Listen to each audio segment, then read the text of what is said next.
Hello, applied calculus students. This is section 4546, and I am looking at number 3. Ashley's grandma knits cat toys while she watches TV. Ashley would like to sell the cat toys at the thrift store where she volunteers. Ashley wants to know how many cat toys her grandma has to make a week in order to make a maximum profit. So all of this, we're doing a weekly analysis of what Ashley's up to. There is a video on Math Excel that is I find it kind of funny, with Ashley and her grandma knitting these toys. And they do the same problem, except for they use fractions instead of decimals, but we are using decimals. We're in a business world. They use decimals a lot.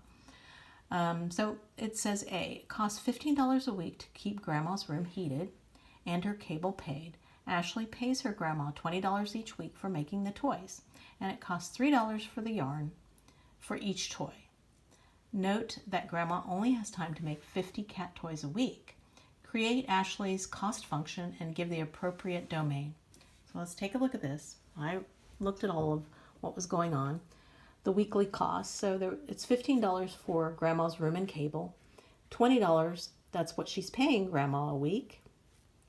And I put 3x here because it's $3 a toy. It's costing Ashley $3 per toy for the yarn. So this right here are your fixed costs, $15 and $20, and the variable cost is 3x. So what I did was I took my cost function, 3x plus the 15 plus the 20, and I've got 3x plus 35 is Ashley's cost function.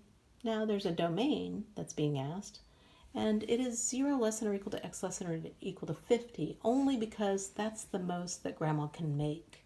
So this came from grandma's ability to make cat toys. She can only make 50 a week.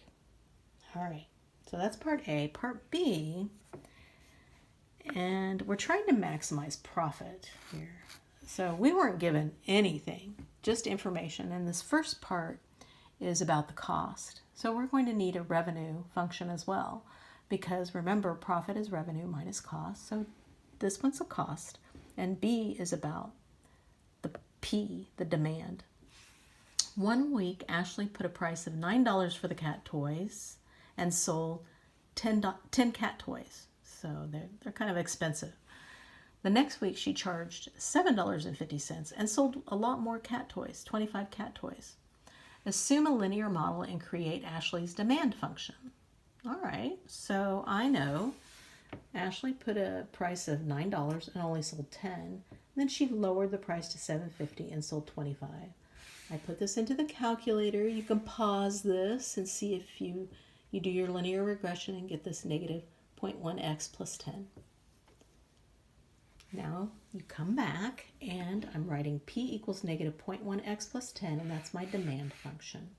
So B is about the demand function, and that is all part B is about. And now we're looking at maximum profit. So to maximize profit, I need another page. I'm taking my revenue minus my cost. So my revenue is XP, so I took X times that equation we got in the previous step. And I get this. Profit is your revenue, which we got minus that cost, 3x plus 35.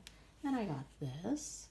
If you look at the film or the clip in Math Excel, they're writing this as 1/10 instead of as a decimal.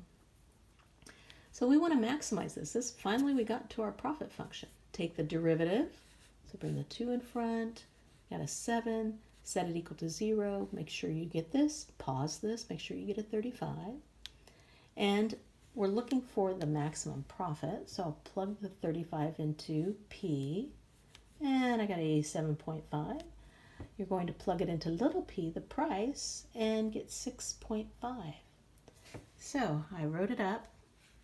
To maximize profit, 35 cat toys should be sold. The maximum profit is this $87.50. To reach this maximum, the price should be $6.50 per toy. And the last thing I want to do is look at the graph of this function. Okay. I am giving the scale. So I went to 80 by 20s, 20, 40, 60, 80. Those are the cat toys on the x-axis. The y-axis is in dollars, and I did do some negatives here because profit can be negative. A negative profit means a loss. So I've drawn this profit function. I put it right into the calculator. What did I put in? I put in this equation, my profit equation, right into the calculator. And we were looking at maximum. So to find the maximum, you know how to do that. You can hit second trace and find the maximum here, or I'm just doing it from what I got above. I got 35 toys. What did I get? 35, 87.5. So that's what this is. Now I wanted to talk a little bit about what's going on here. I found out that this is 5. If you want to know where I got that 5 and where I got this 65, ask me sometime during class when we meet. I got it on the calculator. I used the 0 in the second trace menu. And anyway, at 0, this is down here. Well, if I put 0 into my profit function, you get negative 35 here. So this is actually negative 35. And this is your negative profit. It's below the x-axis. You can't have values over here because you can't make negative cat toys, but you can have a negative profit. And it's negative to here, and then the profit is above the x-axis, so we have profit from this value of 5 to this value of 65. I found out that that was about 65.